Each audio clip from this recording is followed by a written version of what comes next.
ಒಂದು ವೇಳೆ ಪಾಸ್ಟರ್ಗಳ ಕೈಗೆ ಕೊಟ್ಬಿಡ್ಬೇಕಾಯಿತು, ಅಪ್ಪ ಇವರು ನೀತಿವಂತರ ಪಾಪಿ ಅಂತ ನಿರ್ಣಯಿಸ್ರಪ್ಪ ಸತ್ತ ಮೇಲೆ ಅಂತೇಳಿ, ಆಗ ನಾನು ನಿರ್ಣಯಿಸಲ್ಪಟ್ಟ ಮೇಲೆ ನಾನು ಇವರಿಗೆ ಸ್ವರ್ಗಕ್ಕೆ ಸೇರಿಸ್ಕೋಬೇಕಾ ಪರಲೋಕಕ್ಕೆ ಸೇರಿಸ್ಕೋಬೇಕಂತ ತೀರ್ಮಾನ ಮಾಡ್ತೀನಿ ನಿಮ್ಮ ನಿರ್ಣಯ ಮೇಲೆ ಅಂತ ಅಂದಿದ್ರೆ ಎಷ್ಟು ಜನ ಪರಲೋಕ ಹೋಗ್ತಿದ್ರಿ? ಯಾಕೆ? ನಮ್ಮ ನಡತೆಯಿಂದ ಯಾರು ಖಂಡಿತವಾಗಿ ನೀತಿವಂತರು ನಿರ್ಣಯಿಸ್ಕೊಳ್ಳೋಕ್ಕೆ ಯೋಗ್ಯತೆ ನಮ್ಮ ಹತ್ರ ಇಲ್ಲ, ಹೌದಾ ಇಲ್ಲ? ಆಗ ನಮ್ಮ ನಿರ್ಣಯವು ಯಾರಿಂದ ಉಂಟಾಯ್ತಂದ್ರೆ ಯೇಸು ಕ್ರಿಸ್ತನು ನಮ್ಮನ್ನು ವಿಮೋಚಿಸಿದ. ಯೋಚನೆ ಮಾಡ್ರಿ, ಒಂದು ವೇಳೆ ಒಬ್ಬೊಬ್ಬರು ಸಾವಿಗೆ ಬಂದು ನಿಂತ್ಕೊಂಡು ಪಾಸ್ಟ್ರು ಇವರು ರಕ್ಷಣೆ ಹೊಂದಿದ್ದ ದಿನದಿಂದ ಲಜ್ಜಟ್ ತೆಗಿಯಪ್ಪ, ಎಷ್ಟು ಜನ ಚರ್ಚಿಗೆ ಬಂದಿದ್ದಾರೆ, ಎಷ್ಟು ಜನ ಕಟ್ಟಾಗಿದ್ದಾರೆ, ದಸಂಬಗಳ ಕರೆನ ಕೊಟ್ಟಿದ್ದಾರೆ ನೋಡಪ್ಪ, ಇಲ್ಲ. ಇವರು ಎಷ್ಟೊತ್ತು ಪ್ರಾರ್ಥನೆ ಮಾಡಿದ್ರು ನೋಡಪ್ಪ ಒಂದು ದಿನಕ್ಕೆ, ಇಲ್ಲ.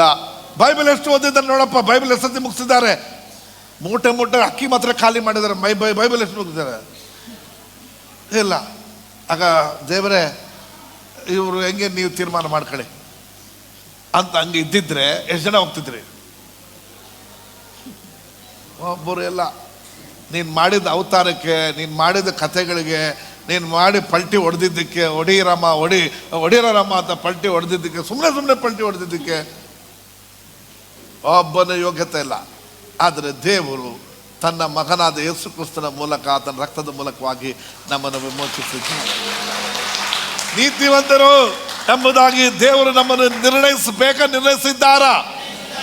ಹಾಗಾದ್ರೆ ನಮ್ಮ ನಡತೆಯನ್ನು ನೋಡಿ ನಿರ್ಣಯಿಸಿದ್ರ? ಆತನ ಮೇಲೆ ಇರುವ ನಂಬಿಕೆಯಿಂದ ನಿರ್ಣಯಿಸಲ್ಪಟ್ಟಿದ್ದೇವಾ? ಹಾಗಾದ್ರೆ ಹೆಂಗೆ ಕೋತಿ ಥರ ಆಡ್ತಿರ್ತೀವಿ ಅಂತ ಹೇಳ್ತೀಯಾ? ಇಷ್ಟು ಉಪಕಾರ ಮಾಡಿದ ದೇವರಿಗೆ ಯೋಚನೆ ಮಾಡ್ರಿ, ನಾವೇನು ಮಾಡೋದು ಸಲ್ಲದು ಪ್ರಿಯರೇ. Praise God, hallelujah.